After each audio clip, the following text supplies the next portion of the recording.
دوستو عرب کی رہنے والی اس خاتون کے ساتھ حج کے دوران ہوا اللہ کا ایسا کرشمہ جسے آگے ویڈیو میں دیکھنے کے بعد آپ بھی حیران ہو جائیں گے۔ صرف 2 منٹ نکال کر اگر آپ نے اس ویڈیو کو دیکھ لیا تو یقین مانیں یہ ویڈیو آپ کی پوری زندگی بدل دے گا۔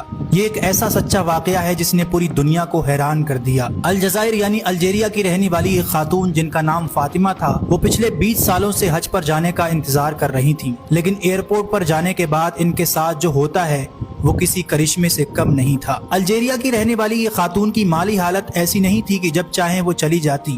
وہ ایک سرکاری حج لوٹری میں ہر سال اس امید کے ساتھ اپنا فارم بھرتی، لیکن ہر سال ان کا نام نہیں آتا تھا۔ 20 سال بعد پھر وہ دن آیا کہ فاطمہ کا نام بھی اس سال حج پر جانے والے لوگوں کی لسٹ میں شامل ہو گیا۔ سب لوگوں نے انہیں مبارکباد دی، لیکن اس خاتون کو نہیں پتا تھا کہ قدرت ان کا ایک بہت بڑا امتحان لے رہی ہے۔ جس دن ان کی فلائٹ تھی، کچھ ایسی مجبوری بنی کہ ایئرپورٹ پر پہنچتے ہی یہ خاتون تھوڑی لیٹ ہو گئی۔ جب وہ ہانپتے کانپتے ہوئے ایئرپورٹ کے اندر پہنچی تو پتا چلا کہ ان کا سامان تو جہاز میں لوڈ ہو چکا تھا جو رن وے سے اڑان بھر چکا ہے۔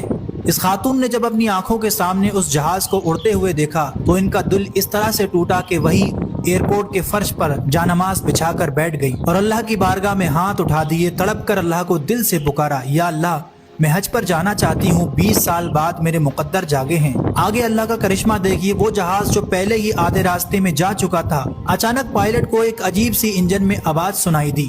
پائلٹ کو لگا کہ جہاز میں کوئی بڑی تکنیکی خرابی آ گئی ہے، آگے جانا ہمارے لیے خطرے سے خالی نہیں ہوگا، جس کی وجہ سے اس نے فوراً جہاز کو واپس اسی ایئرپورٹ پر اتارنے کا فیصلہ کیا۔ حیرت کی بات یہ کہ جب جہاز کو نیچے اتارا گیا اور انجینئر نے اس کے اندر خرابی کو چیک کرنے کی کوشش کی تو آگے ایک بڑی حیران کرنے والی بات پتہ چلتی ہے کہ اس کے اندر تو کوئی خرابی تھی ہی نہیں۔ یہ تو اس خاتون کی دعا کا کمال تھا جس کے لیے اللہ نے اڑتے ہوئے جہاز کا رخ موڑ دیا۔ ایئرپورٹ کے اسٹاف نے جب یہ معاملہ دیکھا تو اس خاتون کو بڑی عزت کے ساتھ اس پلین کے اندر بٹھایا گیا اور وہ مکہ کے لیے روانہ ہو گئی۔ اگر یاد ہو آپ کو تو پچھلے سال بھی ایک ایسا ہی واقعہ پیش آیا تھا کہ پلین اس آدمی کے بغیر آگے جا ہی نہیں پا رہا تھا۔ سچ تو یہ ہے دوستو کہ اگر نیت سچی ہو اور دل سے دعا مانگی جائے تو اللہ تو ہواؤں کے رخ بھی بدل دیتا ہے۔ اگر اس واقعے نے آپ کے دل پر اثر کیا ہو تو دوسروں کو ضرور شیئر کیجیے گا۔